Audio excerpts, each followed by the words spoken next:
এবার মুরব্বী দাঁড়ান।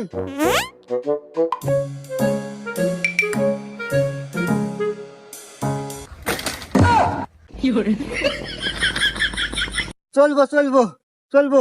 হ্যাঁ মাল ভালো আছে, মার্কেটে খাইবো ভালো। হ্যাঁ মিয়া, মার্কেট চলো মানে খাবো মানে, হ্যাঁ কি? কুল কুল। আরে মুরব্বী, আমি এনজিও চাকরি করি, আমার এনজিওর নাম নিয়া পালাই। আমার ভাবেন আপনার বোনে পালাই যাবো, আপনার বোন সুন্দর আছে, আপনি অনেক টাকা লোন পাবেন। কোন কত টাকা লোন নিবেন? হ্যাঁ মিয়া, কি কন বউ মানে এটা আমার বোন? হুমুন্দি কয় গিরা। কথাবার্তা হিসাব করে কেন? আরে মুরব্বী রাগ হয়েন না, আপনারই তো বোন, আর মাশাআল্লাহ চেহারা সুন্দর আছে, আমি মার্কেটে চালাইবার পারমু। আপনি কোন লোন নিবেন কত? তোর লোনের মায়ের বাপ এ বাবলি জুতার খোলতো ওকে দিয়া নই।